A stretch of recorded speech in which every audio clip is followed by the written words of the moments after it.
What's up everyone, welcome back to another video, and in this one we're going to continue with our audio visualizer and I'll show you how to make what you see here. So what we've done is taken that mesh surface from the previous video and we've added the audio reactiveness, so you can see the height of the mesh surface is varying based on the audio signal from my microphone. So yeah, this is going to be our audio visualizer, so let's get started and show you how to make this.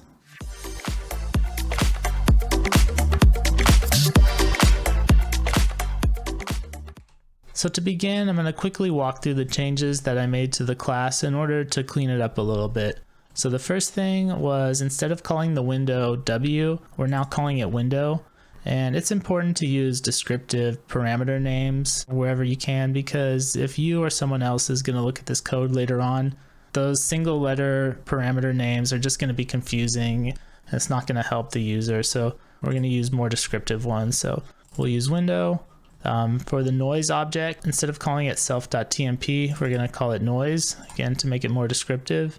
And the mesh object, instead of calling it m1, we're going to call it mesh1, again just to make it more descriptive. And then probably the biggest change that we've done is, you'll notice in the previous class we were calling all that code that had the for loops that creates the verts, faces, and colors. Well, all that code was repeated twice. It was in the init method and in the update method.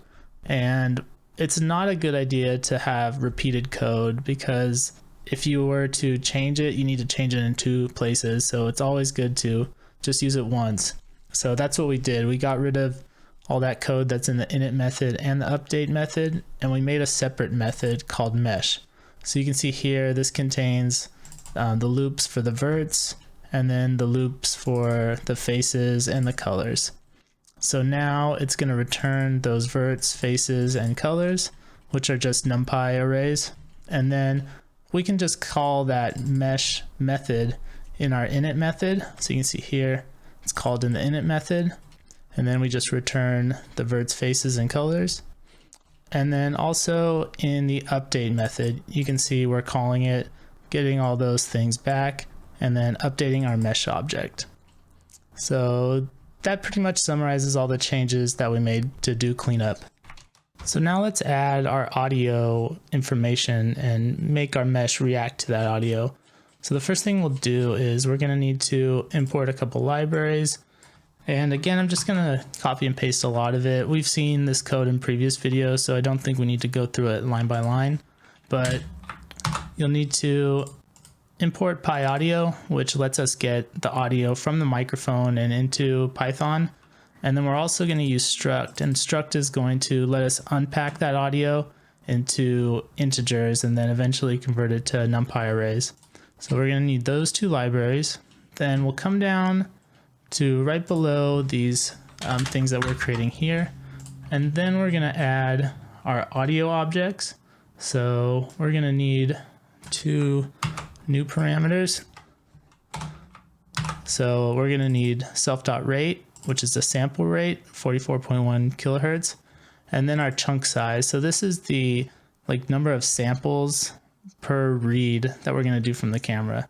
So it's going to be the length of the X points and the length of the Y points. And what we're going to do is, let's change this n steps so that the Y points and the X points are both going to have length 32. So that way when we multiply 32 by 32, we're going to get 1024, which is a nice square number to use for reading the data. And it also helps when we do the FFT later. So the FFT algorithm really gets speed up when you feed it arrays that have lengths that are square numbers. So yeah, in order to do that, instead of 1, we're going to do 1.3. So these will now have length 32 and our chunk size will be 1024. Cool. So now let's add our audio, our PyAudio object, and then the stream object. So just right below here, we're going to create P, which is our PyAudio object. And I probably should give that a better name, but for now I'm just going to leave it so I don't have any copy paste errors. But anyways, we create that object P, and then we're going to open P, and then we're going to pass it the format, which is this thing here, Channels is going to be 1 because it's the microphone. Rate is going to be self.rate.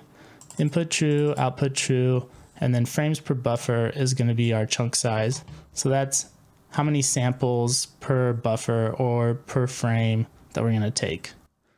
So the next thing we need to do is modify our new mesh method slightly. The reason why I'm doing this is because I had a problem reading from our PyAudio object if the read was in the mesh method. I'm not sure what was going on, but my workaround was, instead of reading it in the method, was to pass that data in to the method. So the way we're going to do that is create a new argument. We're going to call it WF data, which is going to be our waveform data.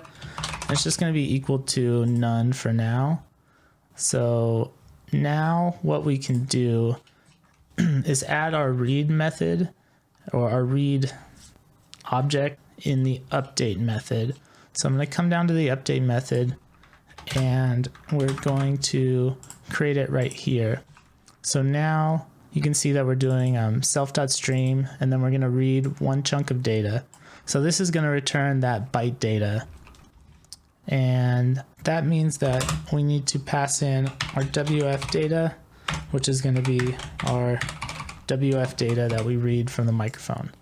Cool, so we've got that, and then we use this mesh again, but since we have it set to default with none, we can still call mesh and not specify any WF data, and then it'll just default to like the Perlin noise stuff. So that gives us the data in. So now what we need to do is unpack it and put it into a NumPy array. So I did it slightly different than before, but right above here, I'm just going to copy the first line. So the WF data, what we're going to do is we're going to use struct to unpack it. And the way unpack works is you give it some string that specifies the size of this byte data that you want to unpack, and then you specify the data itself. So it's going to be a string that's 2 times chunk, so it's going to be 2 times 1024 or 2048, and then we just put a little b on the end, which specifies like byte data or something like that. So then we get integers back, and then the next thing we want to do, since the length is double, what we do is we slice it. We put it in a NumPy array first with dtype b, which means some integer 0 to 255. So then we slice it to take every other point out of it to bring the length down to 1024. And then we offset it by 120. And because the D type is B and it can only be 0 to 25, the points will wrap around back to 0 once they go above 255.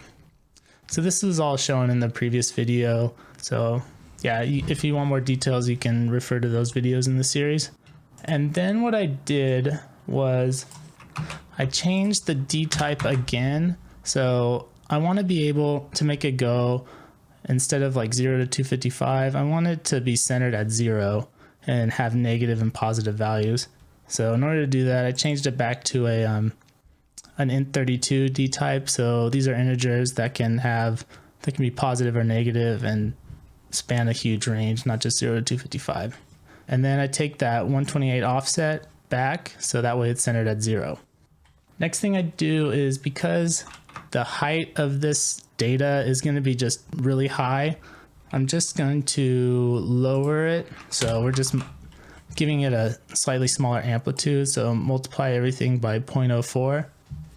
Cool. So then now what we have is WF data is just a one-dimensional array.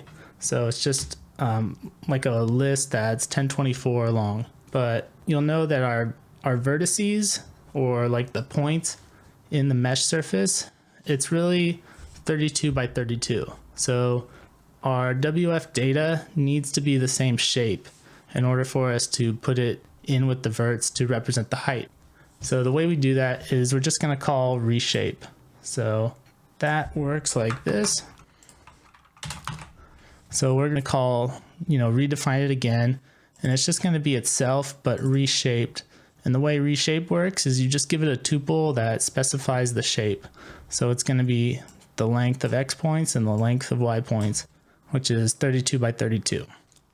Cool. So now that we've got that, what I want to do is, so instead of multiplying this Perlin noise stuff by the height, I want to multiply it by the waveform data at that X and Y point. So the way we can do that is we can do WF data, and then we can just pass it the indices. So the indices are going to be like before, it's just going to be XID and YID. So you can see that we're looping over XID or YID and XID. So that's what we're going to get. It's going to multiply that noise by the waveform data. So we're going to get, it should look something like the waveform that's been reshaped into some 2D surface. And then also the noise will make it kind of look like it's moving towards us. So that's pretty much it. I think we can now run this and see what it does. And it's not working. So let's see what we did wrong. I'm gonna pause the video and then pick up when I figure it out. Okay, I figured out what the problem is.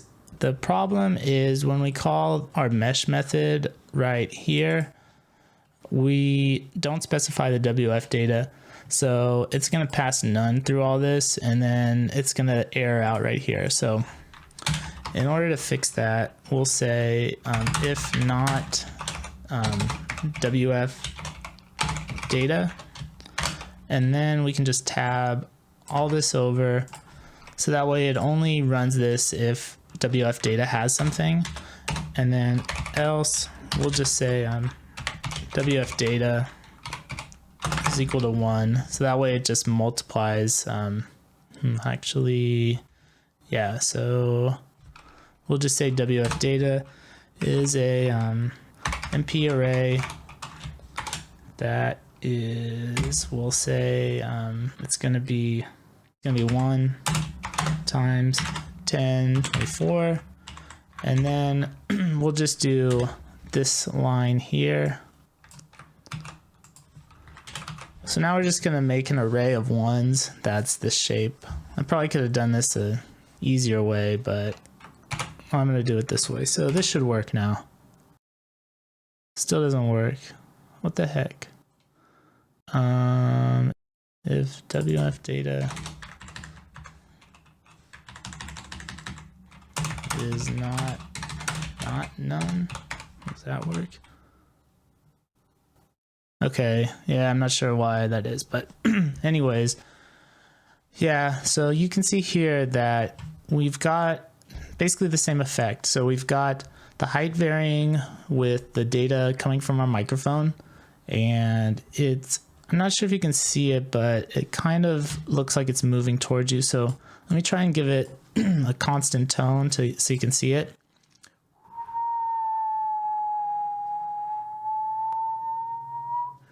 Yeah, the effect might not be appearing as well as I thought. So you can play with things like the speed. So here I've lowered the speed. Let me try and lower it just a little bit more, see if the effect shows up better.